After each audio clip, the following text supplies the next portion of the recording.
Khutbah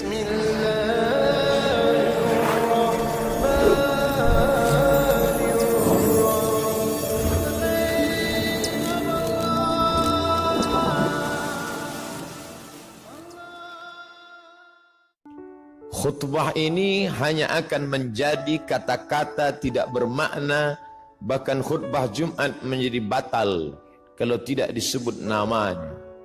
Kullu amrin dzibalin, semua amal yang baik, walam yubda bihamdillah, kalau tidak diawali dengan pujian kepada Allah, fahuwa aqta', maka amal itu putus, tidak bernilai.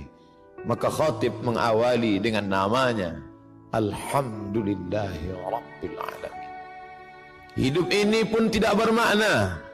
Semua hidup, binatang pun hidup, pokok kayu pun hidup.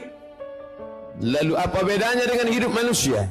Hidup manusia menjadi bermakna karena diawali dengan namanya, Alhamdulillahillazi ahyana ba'dama amatana wa ilaihil nusyur.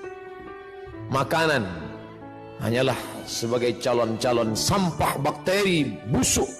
Ma'akalta fa'afnaita, yang kau makan akan membusuk, dan makanan itu akan menjadi bermakna, bernilai ibadah di hadapan Allah ketika namanya disebut. Ya ghulam, wahai anak kecil, sammillah, sebut nama Allah. Dalam hadis yang lebih panjang, meskipun dhaif, boleh diamalkan untuk fadail a'mal, motivasi beramal. Allahumma barik lana fima razaqtana wa qina adzabannar.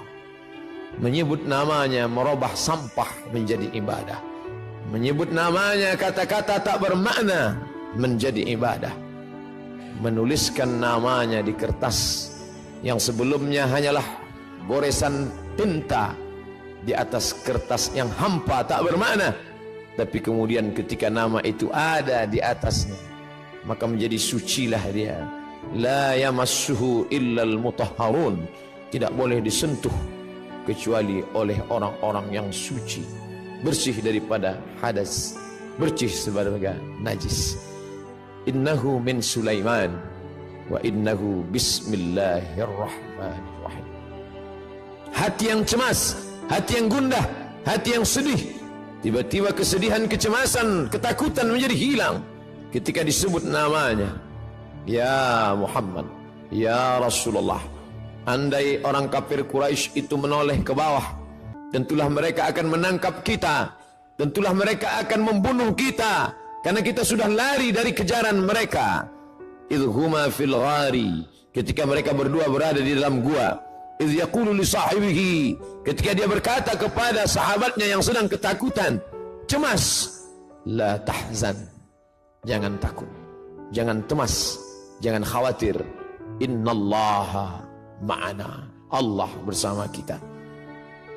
Ma dhannuka bithnaini, hai Abu Bakar As-Siddiq, kalau kau sangka kita berdua, fallahu thalithuhuma, ada Allah di antara kita. Wa huwa ma'akum aynama kuntum, dia selalu bersama dimanapun kamu berada. Ketika dunia terasa sempit, Allahumma qad daqat alaika, Allahumma qad daqat alayya, ya Allah sudah terasa sempit dunia ini bagiku. Bima rahubat, padahal sebelumnya dunia ini lapang, tapi hari ini terasa sempit. Maka keluar dari mulut, ya Allah.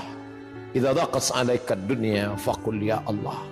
Kalau terasa sempit dunia, hembuskanlah nafas panjang, katakan ya Allah. Idza sa'alta fas'alillah, kalau kau minta, mintalah kepada Allah. Wa idza sta'anta fasta'in billah, kalau memohon pertolongan, tiada tempat meminta, tiada tempat berharap kecuali Dia. Tempat yang najis, tempat yang kotor, tempatnya syaitan.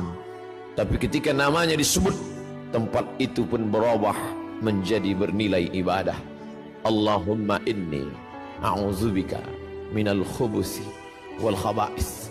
Di tempat itu tidak boleh disebut namanya. Tulisan yang ada di cincin Muhammad Rasulullah tidak boleh dibawa ke dalamnya. Lalu hamba itu merasa dirinya berdosa, keluar dari tempat najis, kotor, berbau busuk itu. Dia langkahkan kaki kanan, lalu dia katakan ghufranaka, Ghufranak, ampunkan aku ya Allah, karena tadi aku lalai. Lidah yang kau ciptakan mesti menyebut engkau, tapi aku pakai menyebut yang lain. Tapi itu bukan juga karena kesalahanku, tapi karena memang tidak boleh menyebut nama engkau yang suci di tempat yang kotor. Maka dia katakan, Ghufranaka, ampunkan aku ya Allah, karena lidahku lalai menyebut nama. Begitulah hidup orang beriman, tidak pernah kosong dari sesuatu apapun selain keluar dari mulutnya Masya Allah, la haula wa la quwata illa billah, subhanallah. Bahkan ketika dia akan berbuat esok hari, Nabi SAW ditegur, wala taqulanna li syai'in inni fa'ilun dzalika ghada, jangan kau katakan aku akan melakukan perbuatan itu besok pagi, illa ayyasha Allah, illa melainkan ayyasha Allah, Allah yang berkehendak. Dialah yang memberikan kudrat, dia yang memberikan iradat. Kita tunduk dan patuh, bersimpuh berkata, la haula wala quwwata illa billah. Tiada daya, tiada upaya kecuali dengan kekuatan, dengan tenaga, dengan apa yang dia berikan.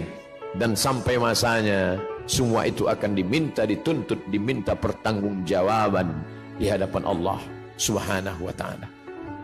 Nikmat terbesar bagi kita hari ini bukan kaya, karena banyak orang yang kaya tapi harta tidak bisa menolong di hadapan Allah. Nikmat terbesar bagi kita hari ini bukanlah jabatan. Kenapa banyak jabatan tapi tidak bisa menolong melepaskan dari neraka jahanam? Kalaulah manusia itu mulia karena jabatan, maka Fir'aun jauh lebih mulia. Kalaulah manusia itu mulia karena harta, maka Qarun sampai hari ini harta yang tertimbun di dalam tanah, tetap orang berkata harta Qarun. Kalaulah orang mulia karena otaknya, maka tidak ada yang lebih cerdas daripada Haman. Tapi kemuliaan terletak pada Allahumma ja'al akhir kalamina, ya Allah jadikanlah akhir kalam kami inda intihai ajalina, ketika ajal sampai, yang terakhir ucapan akhir yang keluar dari mulut adalah la ilaha illallah. Itu yang dulu pertama didengar. Sebejat apapun seorang ayah, sejahat apapun seorang ayah, ketika anaknya lahir, air matanya menetes. Mengikut hadis riwayat dalam Sunan At-Tirmidzi, Imam Abu Isa At-Tirmidzi berkata, hadisun hasan, hadis hasan, layak diamalkan. Tetap dia bisikkan ke telinga anaknya sayup-sayup, Allahu Akbar, Allahu Akbar. Lafaz itu yang dia bisikkan. Apa yang dia inginkan? Anakku, aku tidak ingin kau menjadi orang kaya tapi kau tidak menyebut Allah. Aku tidak ingin engkau menjadi penguasa tapi kau tidak kenal Allah.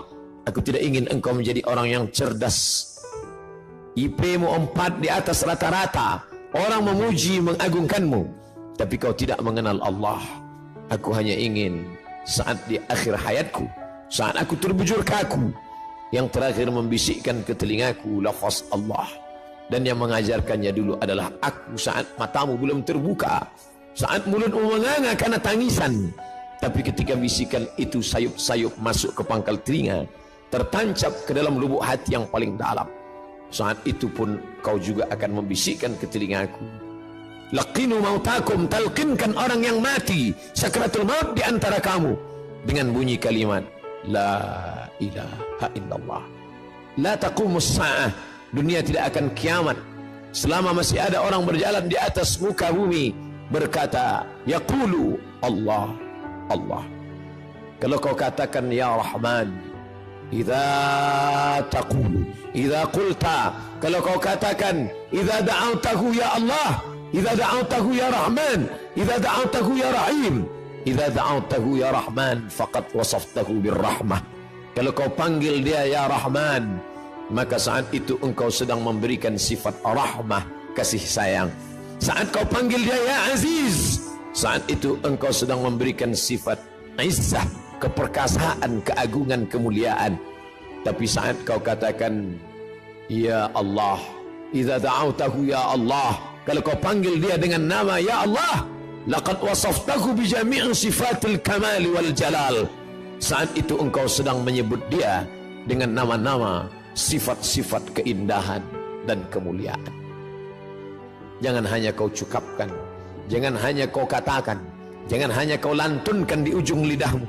Karena dulu pun mereka juga berkata, amantu billah, aku beriman kepada Allah, aku percaya kepada Allah. Tapi kemudian ketika perbuatan tidak berpengaruh apa-apa, mulutnya berkata ya Allah, tangannya menyuap yang haram. Mulutnya berkata ya Allah, matanya memandang yang dilarang Allah. Mulutnya berkata ya Allah, kakinya melangkah ke tempat yang tidak diridai Allah. Wa minan nasi man yaqulu amanna. Ada di antara manusia yang berkata dengan mulutnya amanna. Sulitkah berkata dengan lidah yang tak bertulang? Tidak ada susahnya berkata sesuai apa yang kau mau. Tapi ketika dia tidak masuk ke dalam hati, lain di bibir, lain di hati. Innal munafiqin, orang-orang munafik, fid darkil asfali minan nar, letaknya neraka jahanam. Ketika Nabi SAW sampai di suatu kampung, waqalatil a'rabu qalu amanna, orang-orang Arab Badui itu berkata amanna, kami beriman kepada Allah. Langsung perintah datang, qul, katakan ya Muhammad, lam tu'minu, kamu belum beriman, walakin qulu aslamna, katakanlah kami hanya baru sekedar berserah diri kepada Allah, kami hanya baru sekedar menyerahkan diri kepada Allah. Walamma yadkhulul iman fi qulubikum, iman belum masuk ke dalam hati kamu. Sendirian, tidak ada teman dan sahabat. Di belakang ada pasukan Fir'aun yang akan membunuh. Di depan ada lautan luas yang akan menelan. Laut merah siap menyantap makhluk yang lemah itu. Dan saat itu apa kata bala tentara Fir'aun? Bunuh dia, dia yang sudah membunuh, dia yang sudah melarikan diri, habisi nyawanya. Dan kawan-kawan yang sebelumnya dianggap sebagai sahabat, ternyata mereka hanyalah musuh yang berbaju kawan. Mereka hanyalah lawan yang sudah mencuri tempat di barisan kawan. Lalu apa kata mereka? Innala mudrakun, kita akan tertangkap Musa. Musa, lihatlah mereka di belakang, mereka akan menangkap kita Musa. Kita akan tertangkap dan kita akan dibunuh Musa. Ternyata tidak semua kawan itu membisikkan ketenangan hati. Banyak juga kawan yang menyiramkan bensin di lalang yang kering. Mereka hanya akan memprovokasi, mereka hanya menakut-nakuti, mereka hanya akan menanamkan kecemasan.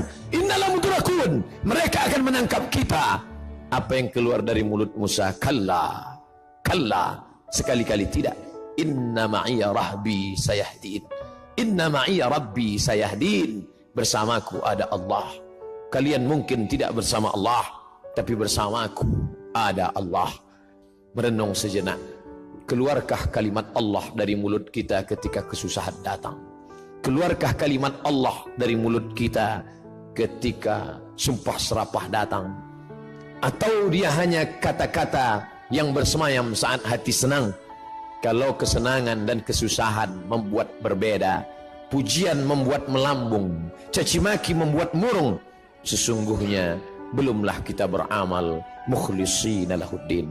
Merenung sejenak, mengingatkan hati yang lupa, yang hampa, bahwa sampai masanya kata-kata itulah yang membuat kita bisa bersama dengan Allah. Allah, Allah. Barakallahu li wa lakum fil Qur'anil azim, wa nafa'ani wa iyyakum bima fihi minal ayati wadh dhikril hakim, wa taqabbala minni wa minkum tilawatahu innahu huwal ghafurur rahim.